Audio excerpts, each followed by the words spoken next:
Olá! Dando continuidade ao estudo dos Salmos aqui no Teodidatas, neste vídeo nós vamos fazer um pequeno estudo sobre o Salmo 9. O último vídeo foi sobre o Salmo 8. Lembrando que nesse meio tempo eu fiquei devendo o estudo de alguns salmos. A partir de agora eu pretendo prosseguir na sequência, né? Depois do Salmo 9, Salmo 10, Salmo 11 e assim sucessivamente.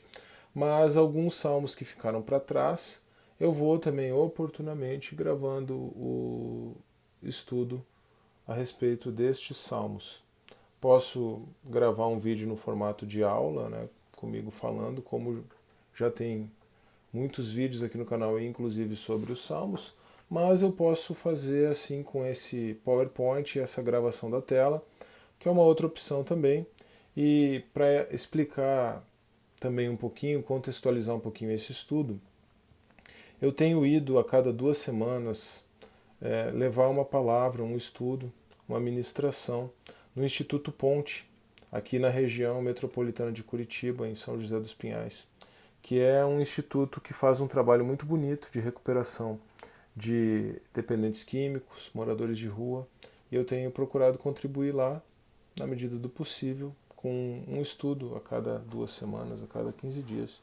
E eu me propus a estudar os Salmos com os meninos lá no Instituto Ponte. Por isso eu tenho aproveitado e replicado aqui o conteúdo no Teodidatas, especialmente agora que eu tenho produzido um PowerPoint para levar para o estudo lá. Facilita um pouco o estudo lá e produz conteúdo aqui para o Teodidatas também. Bom, eu espero que esse estudo, assim como os demais estudos dos Salmos, assim como todos os vídeos aqui do Teodidatas, na verdade, ele possa ser tanto instrutivo quanto edificante para você. E vamos à leitura do Salmo 9, então. Eu te louvarei, Senhor, com todo o meu coração. Contarei todas as tuas maravilhas. Em ti me alegrarei e saltarei de prazer. Cantarei louvores ao teu nome, ó Altíssimo, porquanto os meus inimigos retornaram, caíram e pereceram diante da tua face. Pois tu tens sustentado o meu direito e a minha causa. Tu te assentaste no tribunal julgando justamente. Repreendeste as nações, destruíste os ímpios, apagaste o seu nome para sempre e eternamente. Ó inimigo, acabaram-se para sempre as assolações, e tu arrasaste as cidades, e a sua memória pereceu com elas. Mas o Senhor está assentado perpetuamente, já preparou o seu tribunal para julgar. Ele mesmo julgará o mundo com justiça, exercerá juízo sobre povos com retidão. O Senhor será também um alto refúgio para o oprimido, um alto refúgio em tempos de angústia. Em ti confiarão os que conhecem o teu nome, porque tu, Senhor, nunca desamparaste os que te buscam. Cantai louvores ao Senhor que habita em Sião, anunciai entre os povos os seus feitos.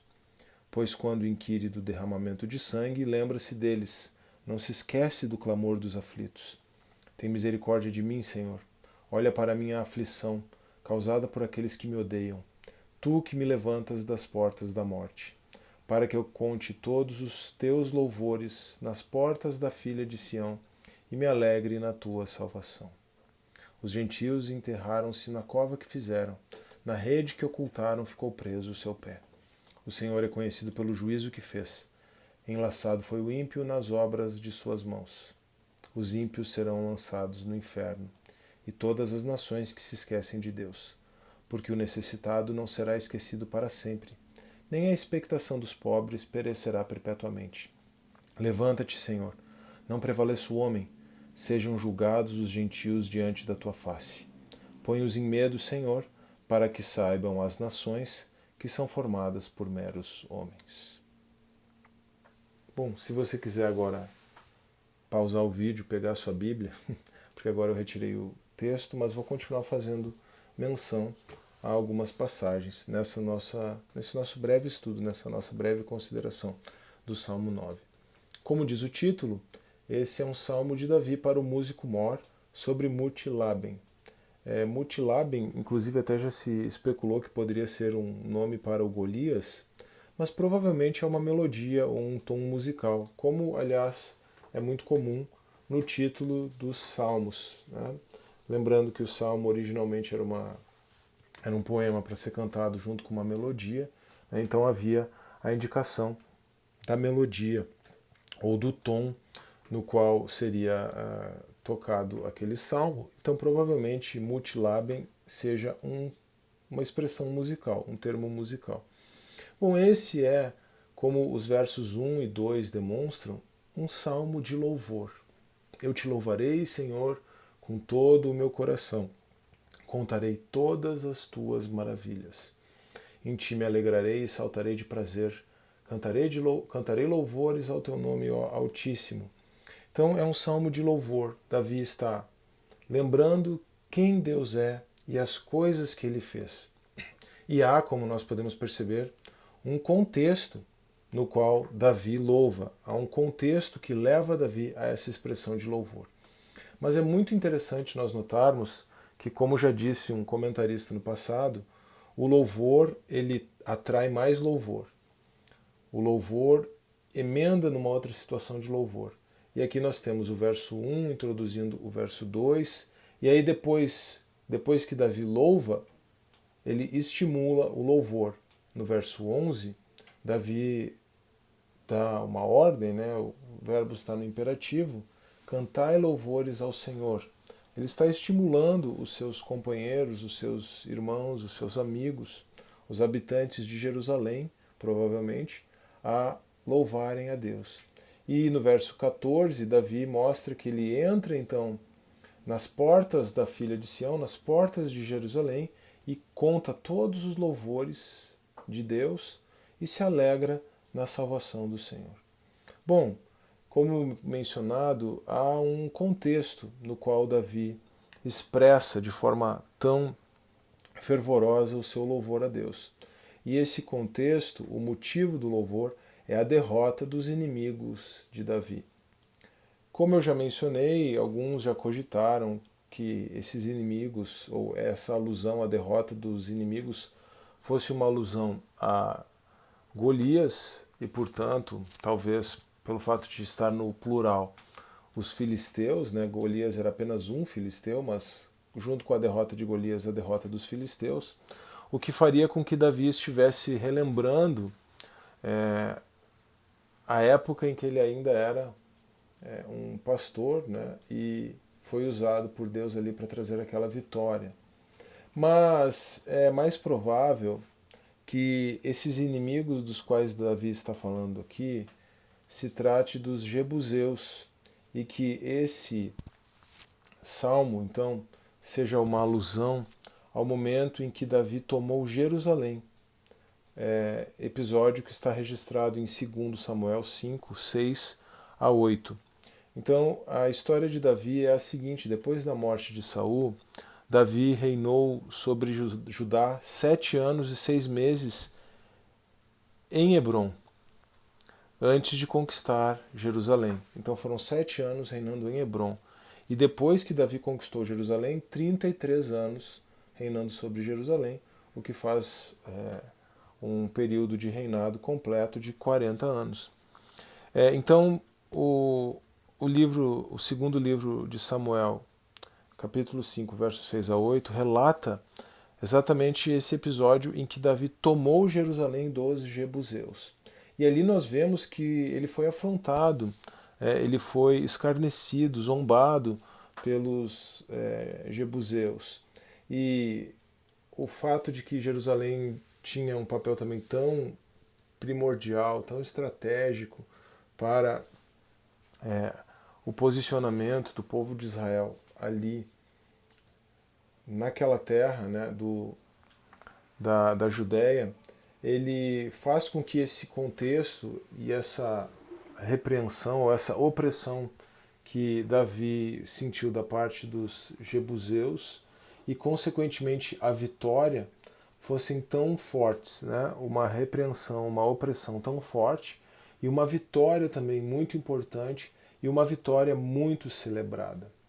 Mas nós podemos notar que Davi fala não somente que Deus deu vitória a ele sobre os seus inimigos, ou além de Davi mencionar a vitória aos seus inimigos, se nós pensarmos aqui no Salmo 9, com um caráter messiânico, apontando para o Messias, e mais do que um caráter messiânico, um caráter escatológico, nós vamos perceber que, além da alusão imediata à vitória de Davi, provavelmente contra os jebuseus em Jerusalém, há uma alusão escatológica, profética, à vitória do Messias, à vitória final de Cristo, na qual ele julgará todas as nações e punirá os ímpios. Isso nós temos já a partir do verso 8, na verdade, né? Mas nos versos 17 e 18, isso fica muito claro. Os ímpios serão lançados no inferno, ou no Sheol, na sepultura, diz o verso 17. E todas as nações que se esquecem de Deus, porque o necessitado não será esquecido para sempre, nem a expectação dos pobres perecerá perpetuamente. Esse aspecto escatológico, não só desse salmo, mas a escatologia encontrada nas escrituras em geral. Eu tenho procurado enfatizar isso aqui no canal, em alguns vídeos. A escatologia, ela, além de apontar para a vitória final do Senhor, ela provê consolo para o tempo presente. Ela provê consolo diante das tribulações, das aflições, da luta, porque ela, na verdade, nos fornece uma grande e viva esperança. A esperança de que o Senhor, que já triunfou sobre a cruz, triunfará definitivamente no seu retorno. E hoje ele já triunfa espiritualmente e nós podemos triunfar com ele à medida que sofremos por ele. Mas um dia todo sofrimento, toda tribulação, toda angústia passará e estaremos para sempre com o Senhor. É essa a consolação, é esse o consolo que a escatologia provê para o oprimido. E é exatamente disso que esse texto, essa passagem também trata, nesse seu aspecto escatológico. Especialmente nós podemos ver o consolo para o oprimido nos versos 9 a 14. E é muito interessante que, quando o oprimido é consolado no meio das suas tribulações, o resultado disso é mais louvor. No verso 11, como eu já mencionei, Davi estimula os seus companheiros a louvarem a Deus. E no verso 14, Davi fala de entrar nas portas de Jerusalém. Então aqui uma alusão ao fato de que se trata mesmo da conquista de Jerusalém dos jebuseus, né, da derrota dos jebuseus na conquista de Jerusalém, porque Davi está falando de contar os louvores de Deus nas portas da filha de Sião e se alegrar com a salvação. A salvação, num primeiro momento, né, ela tem esse caráter de vitória contra os inimigos, mas numa perspectiva profética e tipológica, é a própria salvação providenciada por Cristo, o Senhor e Salvador, na cruz. E aí o final do Salmo, especialmente os versos 19 e 20, falam do homem que não prevalece contra o Senhor. Então aqui é até interessante porque nós podemos pensar num retorno à grandeza de Deus e à condição do homem, que é o assunto do Salmo 8. E nós precisamos saber também que o Salmo 9 forma uma unidade com o Salmo 10. Então aqui é uma introdução do tema do Salmo seguinte. Mas há um contraste entre Deus e o homem. Levanta-te, Senhor, não prevaleça o homem. Sejam julgados os gentios diante da tua face. Esse julgamento dos gentios é muito interessante, porque ele significa, num aspecto profético, a sujeição dos gentios a Cristo, a Israel por meio de Cristo, né? Então, num primeiro momento, num primeiro aspecto, nós temos a conversão dos gentios à palavra de Deus, a conversão dos gentios ao Messias. Jesus veio para o que era seu, mas os seus não o receberam. Mas a todos quantos o receberam, deu-lhes a autoridade de serem feitos filhos de Deus, aos que creem no seu nome. Isso é João 1,12, uma passagem bem conhecida. Mas nesse primeiro sentido, então, a vitória do Messias contra os gentios significa a conversão dos gentios. Mas, num aspecto escatológico mais amplo, Tanto os gentios quanto os judeus que não se dobrarem ao Messias em vida serão julgados por toda a eternidade, réus de julgamento eterno, ou serão lançados no inferno, na sepultura, no Sheol, como diz o verso 17. Os ímpios serão lançados no inferno. Então, além de prover consolo, a escatologia nos mostra que Deus exercerá a justiça e julgará os ímpios, julgará aqueles que não se dobraram a Cristo. As nações são formadas por meros homens, mas o Senhor permanece para sempre. E como João, o apóstolo João, nos ensina na sua primeira carta, capítulo 2, final do verso 17, aquele que faz a vontade de Deus também permanece para sempre. O Senhor permanece para sempre, em comparação com o homem, que é passageiro, que será julgado, que será condenado por conta da sua impiedade. Mas, assim como o Senhor permanece para sempre, aquele que faz a vontade de Deus permanece para sempre. E esse é o grande consolo que a escatologia pode, de fato, nos prover. Bom, espero que você tenha gostado do estudo do Salmo 9, como eu mencionei. Espero que esse estudo seja tanto instrutivo quanto edificante. Se foi o caso, não se esqueça de deixar o seu like no vídeo, não se esqueça de se inscrever no canal para acompanhar o estudo dos Salmos e de tantos outros assuntos que eu procuro tratar aqui no Teodidatas. Não se esqueça também, se o vídeo foi proveitoso para você, edificante para você, de compartilhar esse vídeo com os seus amigos. Um forte abraço, que Deus abençoe e até a próxima.